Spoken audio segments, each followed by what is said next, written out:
Hi hello नमस्ते. मी पूजा. मी आणि बरंच काही या यूट्यूब चॅनलवर तुम्हा सगळ्यांचंच अगदी मनापासून स्वागत करते. आज मी कारल्याची अगदी झटपट अशी एक रेसिपी तुमच्यासोबत शेअर करणार आहे.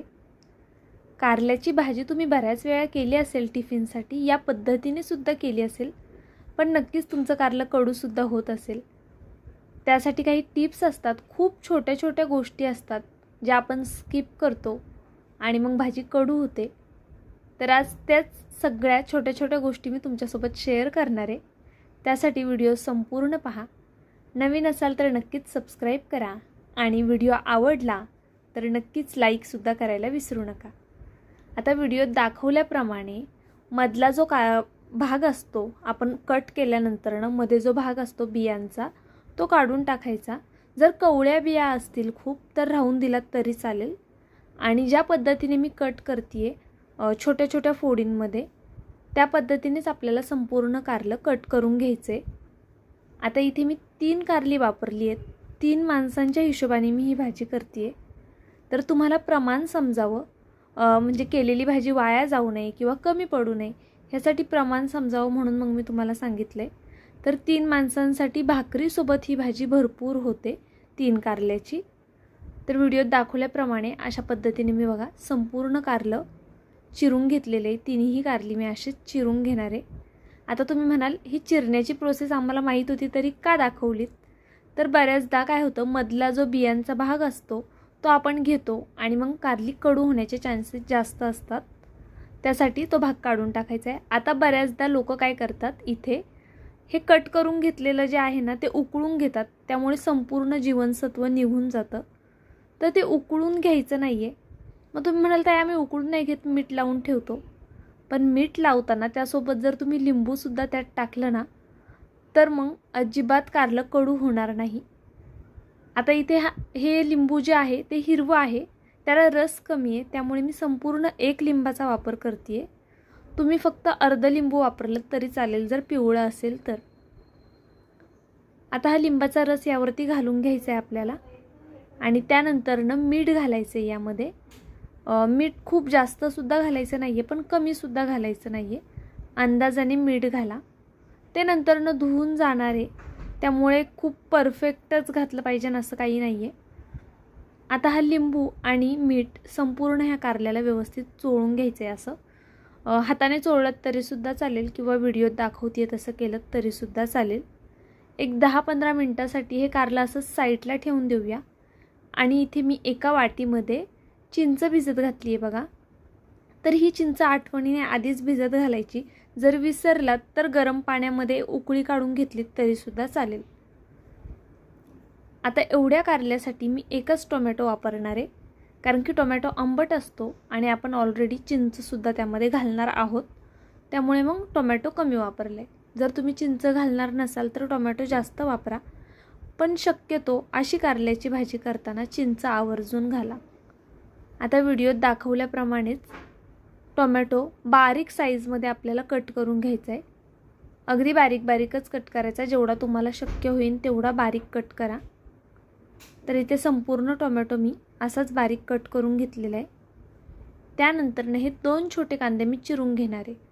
पण पाहू शकता तुम्ही, बऱ्याचदा कांद्यांना अशी काजळी आलेली असते, तर ते कांदा तसाच घ्यायचा नाही. एकतर तुम्ही वरची साल काढून टाका किंवा मग तो नळाखाली स्वच्छ धुवून घ्या आणि मग कट करा. व्हिडिओ खूप डिटेलमध्ये आणि तुम्हाला व्यवस्थित समजावा असा शूट केलेला आहे, त्यामुळे जर आवडला तर नक्कीच एक लाईक करा. आता कांद्याचं जे पुढचं होतं ते मी काढून टाकलं आहे बघा. आणि अशा पद्धतीने कांदा आपण नेहमी जसा बारीक चिरतो ना तसाच बारीक चिरायचा आहे. जेवढा तुम्हाला शक्य होईल तेवढा बारीक कांदा चिरायचा. तुम्ही म्हणाल ताई मग ते चॉपरमध्ये केला तर चालेल का? तर अजिबात चालणार नाही, त्याने खूप जास्त बारीक होतो. तर आपल्याला तसं पेस्ट सारखा नको आहे, हातानेच कट करा कांदासुद्धा आणि टोमॅटोसुद्धा. तर मी इथे 2च कांदे घेतलेले आहेत लहान साईजचे. खूप जास्त कांद्याची गरज नाही आहे, नाहीतर मग त्यामध्ये कारलं कमी आणि कांदा जास्त वाटतो. आता हा व्यवस्थित असा कांदा मी छान चिरून घेतलेला आहे. पाहू शकता तुम्ही, कांदा आणि टोमॅटो आपला चिरून झालेला आहे. आता आपण हे जे कारल्याला मीठ लावून ठेवलं होतं, मीठ आणि लिंबू, हे नळाखाली धुवून घ्यायचं आहे कारलं. नळाखाली कारलं धुवून घेतल्यामुळे फक्त त्याचा तो जो कडवटपणा असतो तो थोडासा कमी होतो, थोडं कमी व्हायला मदत होते, पण त्यातले जीवनसत्व निघून जात नाही. जर आपण उकळून घेतलं ते कारलं तर जीवनसत्व बऱ्यापैकी निघून जातात. त्यामुळे उकळून न घेता त्या पद्धतीने तुम्ही करू शकता. आता इथे कढई ठेवली आहे. कढईमध्ये तेल घेतलेलं आहे. तेल थोडं जास्त घेतलं आहे मी. त्यानंतर मोहरी घालायची आहे. मोहरी तडतडली की कढीपत्त्याची पानं घालायची आहेत भरपूर. आणि त्यानंतर यामध्ये आपल्याला कांदा घालायचा आहे बारीक कट केलेला. आता हे संपूर्ण छान परतवून घेऊया आपण. त्यामध्ये आत्ताच मी अद्रक लसणाची पेस्ट घालते. ही रेडीमेड पेस्ट आहे. जर पेस्ट नसेल तर अद्रक किसून घेतलं आणि लसूण ठेचून घातलात तरीसुद्धा चालेल. फक्त लसूण मग घालताना कांदा घालण्यापूर्वी लसूण घाला आणि कांदा घातल्यानंतर अद्रक घाला, म्हणजे मग अद्रक खाली चिटकत नाही. त्यासाठी अद्रक नेहमी कांद्याच्या नंतर घालायचं. कांदा थोडा ट्रान्सपरंट झाला की त्यामध्ये आपण बारीक कट केलेला टोमॅटो घालून घेणार आहोत. सकाळच्या घाईच्या वेळेमध्ये टिफिनसाठी तुम्ही ही नक्कीच करू शकता. झटपट होणारी रेसिपी आहे, फार वेळ लागत नाही. सुरुवातीला कारलं कापून ठेवायचं आणि त्यानंतर मग ही बाकीची तयारी करेपर्यंत कारलं छान मुरलंसुद्धा जातं मिठामध्ये आणि लिंबामध्ये. इथे तुम्ही पाहू शकता मी अगदी थोडंसं मीठ घातलेलं आहे, म्हणजे मग टोमॅटो लवकर मऊ होतो. एक 2 ते 3 मिनटं कांदा आणि टोमॅटोला पूर्ण परतायला वेळ लागतो. सुरुवातीला कांदा 1-1.5 मिनटं, त्यानंतर टोमॅटो 1-1.5 मिनटं. आता सुके मसाले घालूयात आपण. सगळ्यात आधी मी गरम मसाला घातलेला आहे, गोडा मसाला.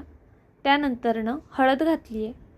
त्यानंतर लाल तिखट तुमच्या आवडीनुसार घालायचे, तिखट कमी जास्त.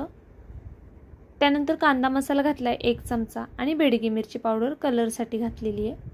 मसाले तुम्ही तुमच्या टेस्टनुसार कमी जास्त करू शकता किंवा भाजीच्या क्वांटिटीनुसार कमी जास्त करू शकता. आता हे मसाले तेलामध्ये 1 मिनिटभर तरी बारीक गॅसवरती छान परतवून द्यायचे.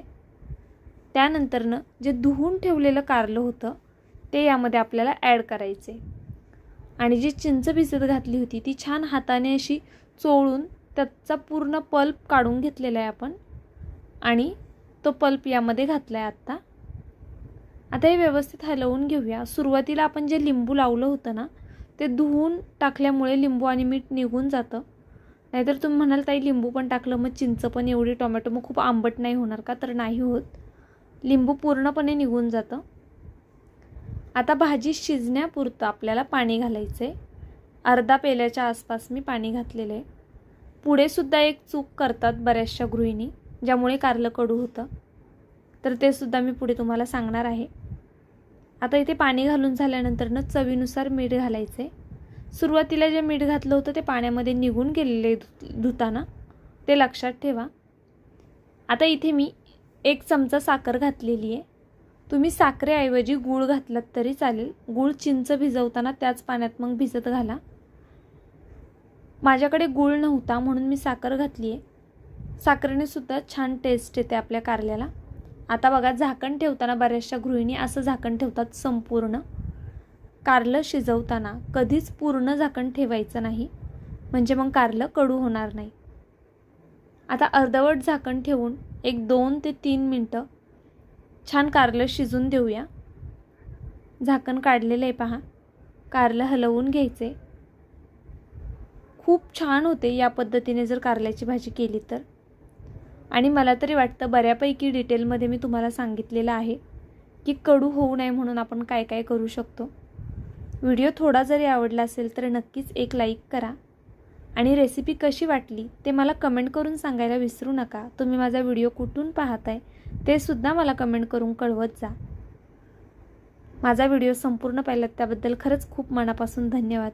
उद्या असाच एक छानसा व्हिडिओ घेऊन पुन्हा हजर राहीन. बाय.